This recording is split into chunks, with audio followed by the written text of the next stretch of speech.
অনেক দিন আগের কথা। একটি গ্রামে দুই বন্ধু বাস করত। একজন ছিল খুব মোটা আর একজন ছিল খুবই পাতলা।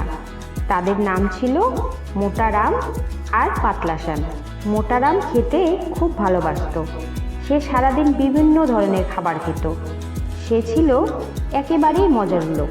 অন্যদিকে পাতলা শ্যাম খুব সচেতন ছিল তার স্বাস্থ্যের প্রতি। সে নিয়মিত ব্যায়াম করত আর সুষম খাবার খেত।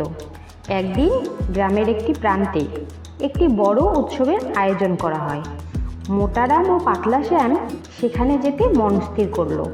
মোটারাম খুব খুশি ছিল, কারণ সে ভেবেছিল আজ তো অনেক খাবার পাবো। উৎসবে পৌঁছে মোটারাম নানা ধরনের খাবার খেতে শুরু করলো। সে এত বেশি খেয়ে ফেলল যে তার পেট ব্যথা শুরু হলো। সে তখন আর নড়তে পারছিল না। অন্যদিকে পাতলা শ্যাম উৎসবের মজার বিভিন্ন খেলা ও কার্যকলাপে অংশগ্রহণ করলো। সে অনেক অনেক আনন্দ পেল। মোটারাম যখন দেখল পাতলা শ্যাম কত আনন্দ করছে, তখন সে অনুভব করলো যে শুধু খাবার খাওয়ার চেয়ে অন্য জিনিসেও আনন্দ পাওয়া যায়। সে সিদ্ধান্ত নিল, আমি এবার থেকে একটু সচেতন হব আমার স্বাস্থ্যের প্রতি।